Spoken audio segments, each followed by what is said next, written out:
In the previous Outback strategy videos, we did a defense for Office Party and a defense for Laundry Piano. In this video, we're going to be doing a defense for the red-green bedroom site, and I believe this should be the secondary site. I'll explain why later. For now, let's go ahead and get into the setup. So to start off, you're going to want to reinforce the two Gecko walls here. This should be pretty obvious because there's an external door right here, so you don't want them to be able to come directly from outside and just walk right into sight. So we want to reinforce that off, and we'll be using wall denial to protect it. Additionally, we'll be playing a player in this aquarium hallway center with some deployable shields, so we want to rotate for him to get in and out of sight. You want it on the right side because this protects you from a line of sight from the outside window. From the outside, you won't be able to see the rotation, and therefore you won't be able to cut it off. And the other two reinforcements we're going to be using on the first floor will go on this wall from red to bottom yellow. And this is, again, not only protect them from walking in directly from the outside door into sight, but also they can technically play an angle from outside here into sight if they're able to get this wall open, and that cuts off a significant portion of the site. And the last thing we'll be doing on the first floor is making a rotation right here. You want it on this side because even if they get this wall open, the angle from outside the yellow door will not be able to deny the rotate here because of this protected line of sight. You could make one on this side as well, but it's just probably a little more predictable that they'll go for the red wall and then be able to cut off this rotation. Now, the rest of the setup will actually be happening upstairs because I think the best way to play this site is probably to do some sort of vertical extension. So to support that, we're going to have two reinforcements on bunk wall. We're going to have one reinforcement on bathroom, one reinforcement on laundry, and the other reinforcement on this side of the laundry wall.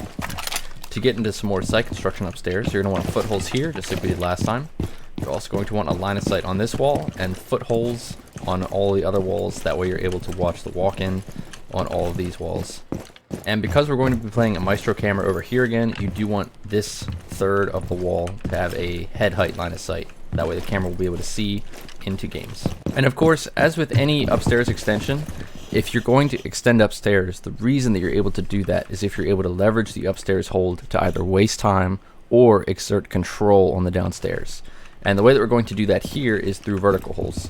So at the bare minimum, you're going to want 3 vertical holes. You can make more. I think you're probably going to want some on the reception as well, which you'll need in games. But at the bare minimum, you'll need one here in laundry so you can watch the green door walk in. You'll need one here so you can watch the red door walk in.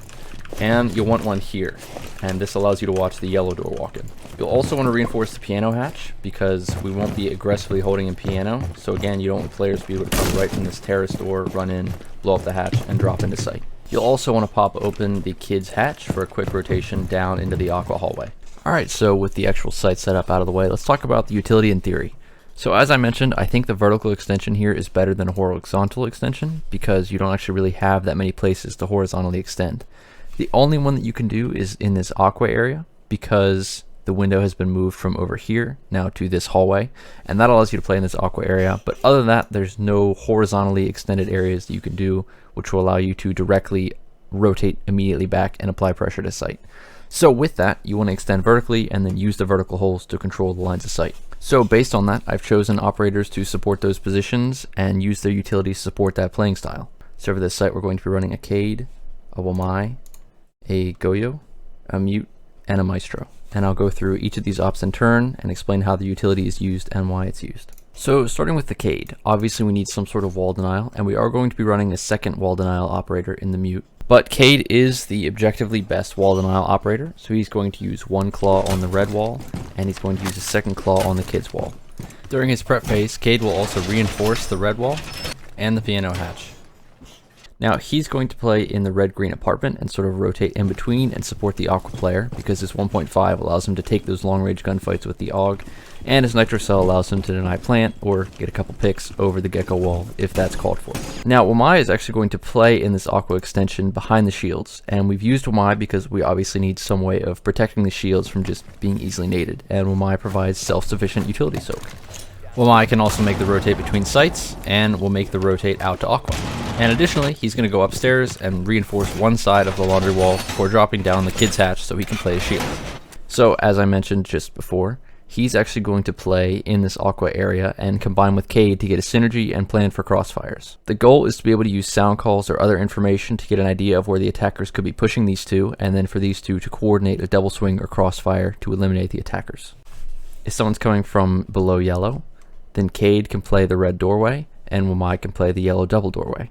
someone's coming from the reception area, Cade can play an angle through the green door and Wamai can play behind the shield. Now, if someone's coming from bathroom, then Cade can hold an angle in either one of the sites and Wamai can rotate back through the rotation into the site to support him. In the event that Wamai is pushed out, he should either fall through the rotate or fall back the yellow hallway and then through red door.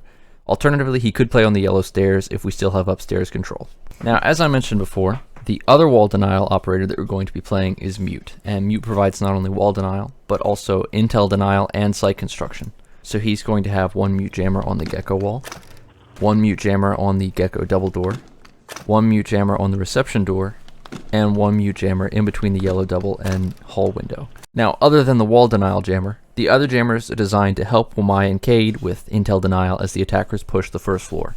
If the attackers have a hard time identifying where they're playing because they can't get drones in there, then it's a little easier for them to defend that part of the site. Now, during Mute's prep phase, he'll open the kids hatch, make vertical holes onto red door, yellow door, green door, and he'll also make lines of sight into laundry and piano and make the footholds. And finally, he'll reinforce the bathroom wall. After that, he's going to play upstairs in laundry. Using the SMG-11 and the shotgun allows him to lock down piano and games pretty well, and make more site construction as needed if there's more vertical holes that need to be made. Additionally, the nitro cell can be used for picks to prevent players from easily just walking in behind cover in piano or games. Now, Goyo is going to place his two shields on the aquarium itself and on the Aqua hallway towards yellow double. During his prep phase, he's also going to reinforce the Gecko wall. After that, he's going to play upstairs because his Vector and Nitro allow him to contest kids pretty well. So his job is to play behind the bunks and make sure people can't just hop into the bunks window, and also play the vertical holes so people can't just walk in bottom yellow. If the kid's wall does get opened, he should fall back to the top yellow, or if there's really a lot of pressure, he should try and fall back through the kid's hatch. And finally, Maestro. Maestro is going to place one Evil Eye on the rotation, because this will allow him to watch both sites and both site walk-ins. And he's going to place the other Evil Eye right above the piano hatch, because this will allow him to watch piano hallway, piano, and games. Once Maestro's cams are placed, he should take care of the remaining site construction and reinforcements, and then go in bathroom to sit on cams. Now, just like Cade and Wamai should play together, the three upstairs defenders should also play together. It's unlikely that they'll all be getting pushed at the same time, so with Mute in laundry, Maestro in bathroom, and Goyo in kids, it's pretty easy to set up crossfires. If they're coming from the kids window, then Goyo can play from one side of the kids bunk while Maestro watches through the bathroom door. If they're coming through breach, pretty much the same positions, except Mute can also help out through the laundry door. If they're coming from the piano and game side, then Maestro and Mute can both play angles through the reinforcements and lines of sight, and ideally should coordinate when they're swinging so they can swing together. Again, the idea of the upstairs extension is to waste time if they're trying to push you out, and if they're not trying to push you out, then just use the vertical lines of sight that you have to control the downstairs area. And so that's why we have a Mute in laundry as well, because he can play the line of sight onto the green door and support Cade and Wamai. So that's his strategy. I think this site is actually better than laundry piano because you get the same benefits of holding laundry piano, but you don't have to hold it with your life, because even if you lose the upstairs, ideally you would have wasted enough time and or utility that you could still defend the first floor without them being able to get a plan off or kill the remaining defenders. So ideally, office party would become the primary, this would become the secondary, and then laundry piano would become the tertiary site. This will probably be the last defense I do for Outback for a little bit, unless there's interest in seeing a dedicated mechanic shop and kitchen defense. And from now on, I'm probably going to either start doing Outback attacks or do some of the other defense and strategies requested by viewers in the comments. So if you'd like to see more strategies, make sure to comment those. Anyways, thanks for watching, and I hope this was helpful to you.